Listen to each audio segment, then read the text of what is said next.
Good day everyone, Jay Shepard here again for Guitar Talk number 2. In today's tutorial, I'm going to break down a video you may or may not have seen on my page and channel called Shred Test number 3, Hillbilly Edition.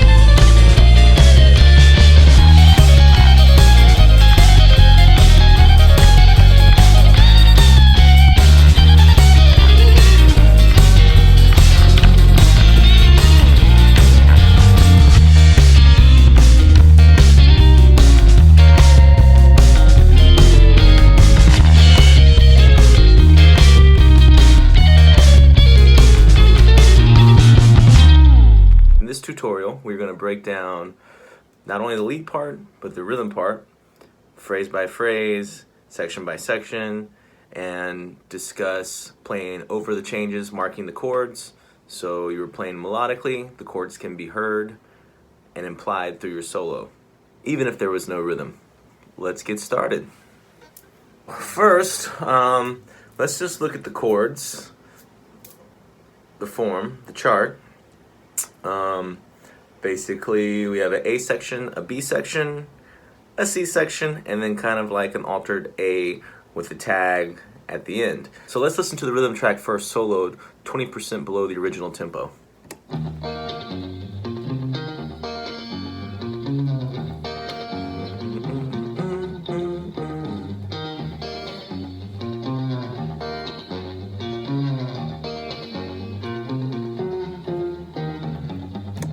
Okay, so what we have there is a nice little figure in E.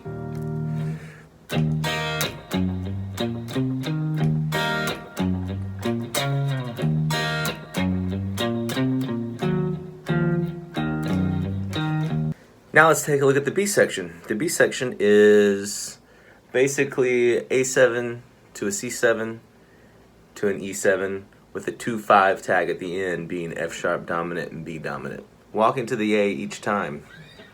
And quarter note, 3, 4. And then we're walking half steps. And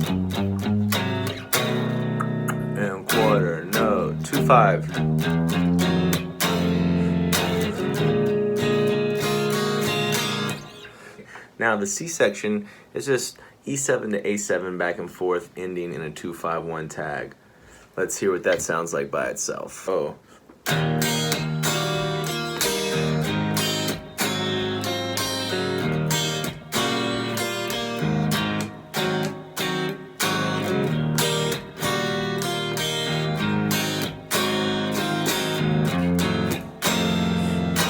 One and two and three and four.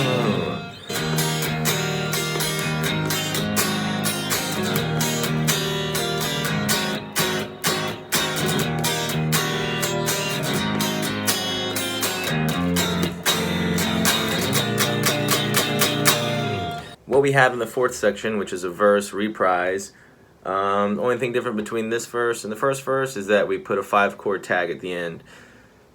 Sounds like this.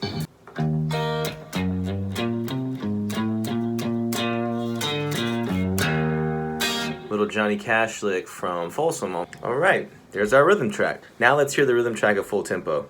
Wish me luck.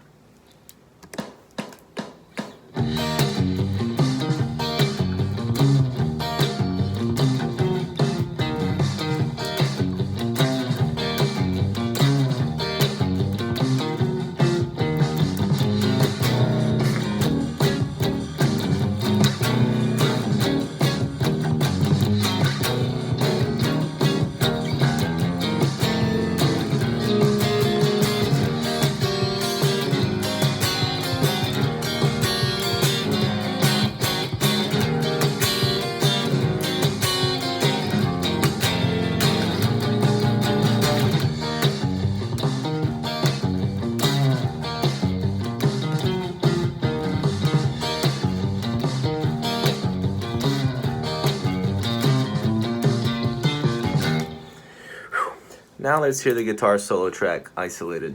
First bar, lead guitar.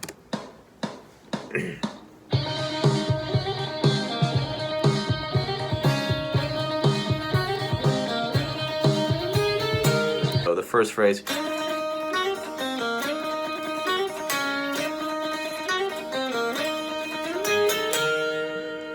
The next phrase, it's basically a G major lick.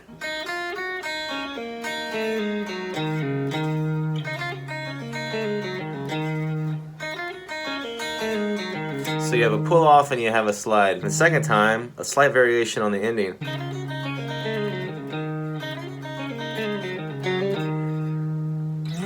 So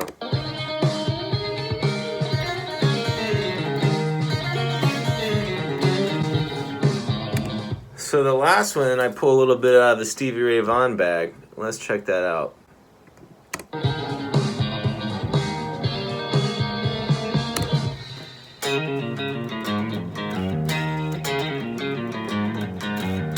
A blues lick. So slow down.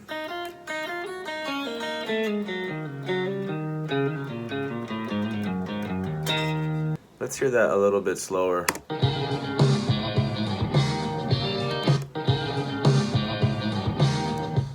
And then we end with a climb up to the third.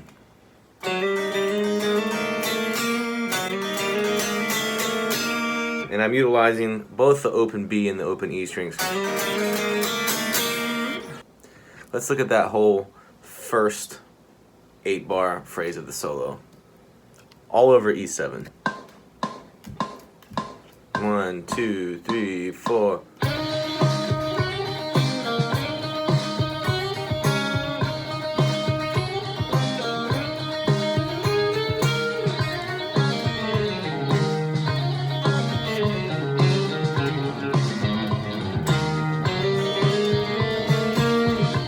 Now let's look at that phrase up the tempo, 150 BPM.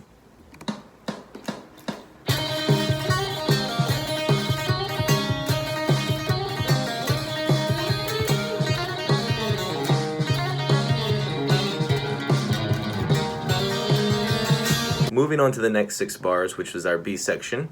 Let's take a listen to that.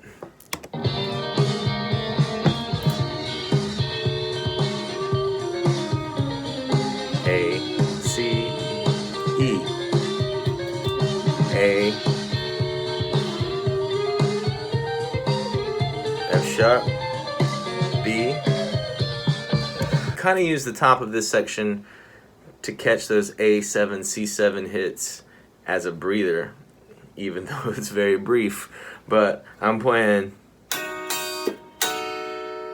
So it sounds diminished in and of itself, which is what makes it so cool. But it's really the 5th and 7th of an A, and the same thing against a C, the 5th and 7th, right? So 1 and 2 and 3 and 4 and now these next 3 phrases, or the next 2 phrases that follow the A7 to the C7, are riffs on that E harmonized mixolydian that I was talking about earlier in the video.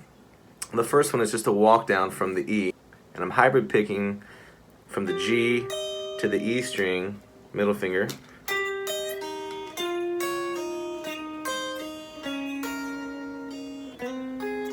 So from the top of that,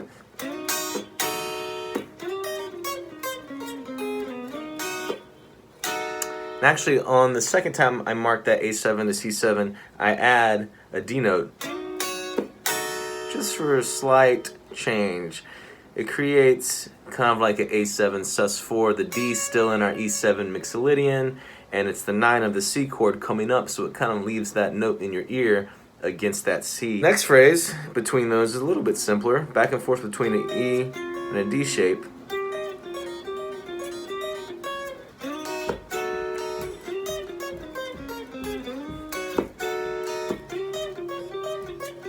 So you gotta pull off, forgot to mention that with the high, on the high E string with your first finger on all those.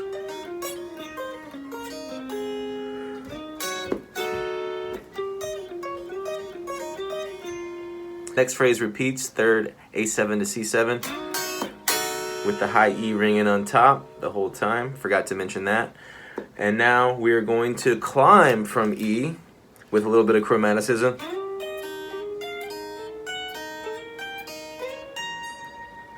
So,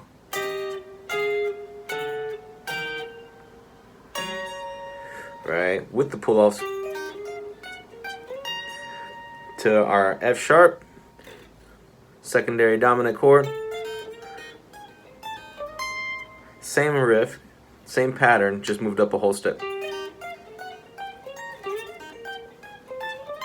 Now for the B, we're going to change direction to keep it interesting. So I take the top of a B triad, harmonized in thirds, move it down chromatically. Let's try and play that section now, 25% below tempo.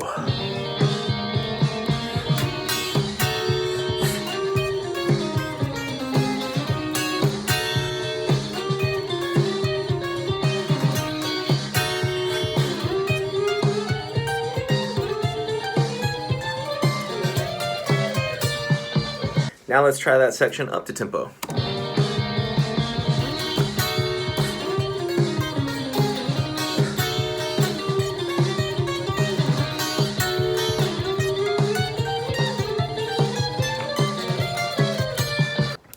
Let's listen to the third section now, the C section.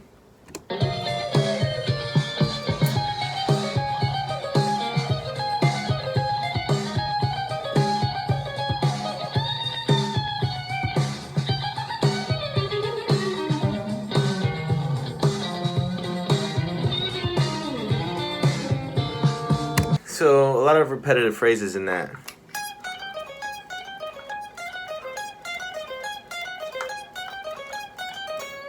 Right, this is the first phrase. So we're basically playing around to E7 to an A7. You can kind of hear those chord changes. Twice, then 3 times, then twice. Now we're going to buy a little bit of breathing time with the bend.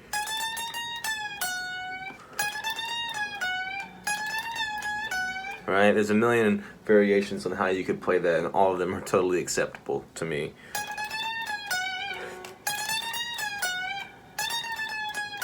Right, that phrase connects the next little repetitive moment, which involves a chromatic line starting from the third of the E. Again, this is against the E chord, so we have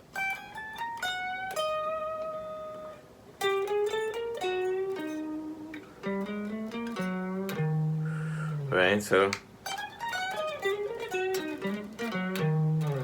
then we finish the tag with up an octave. So, and that's against the F sharp 7, the 2. Kind of gives you the, now into the B.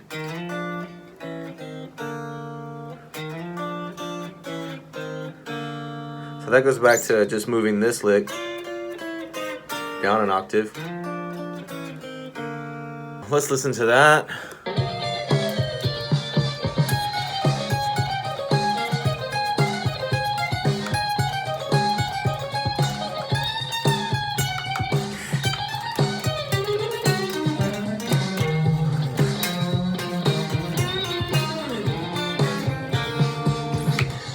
Not perfect, but you get the idea. Up to speed. Again, 150 BPM.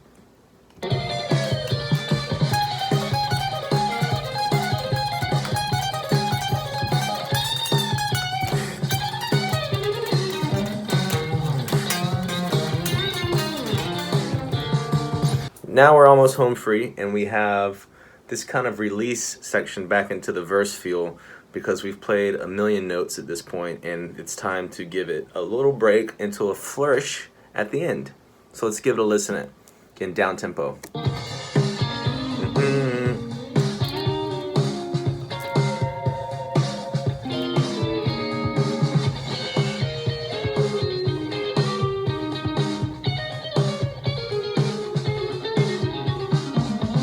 Against the E.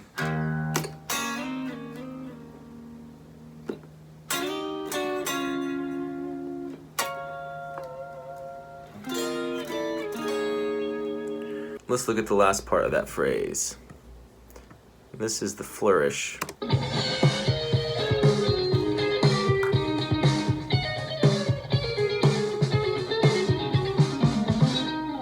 Double stops here around the A7. Even though it's against the E chord, it kind of pulls your ear a little bit.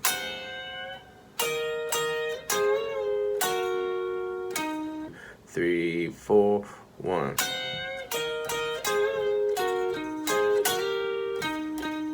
So go from minor to major there. You've heard that sound before.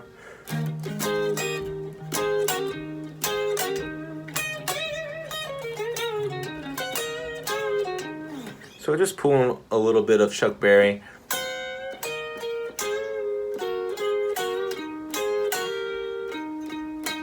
So that last phrase, 3, 4, 1.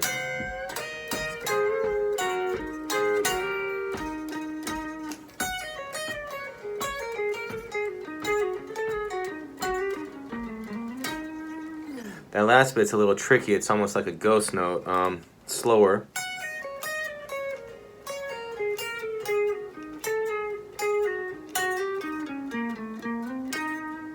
See if we can pull off that last 8-bar phrase.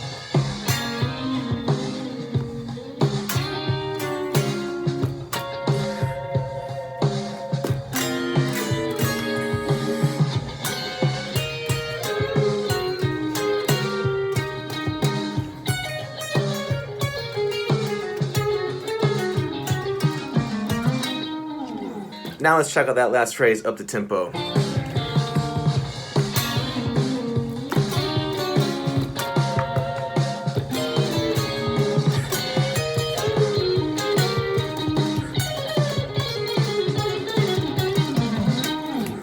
Woo! Alright, so I hope you guys had fun with that and learned some licks that you can take home and apply to your playing. Remember, start slow and then work it up to tempo. I started with this very slowly until I could get it up to 150 BPM. So I suggest you do the same. And until next time, peace.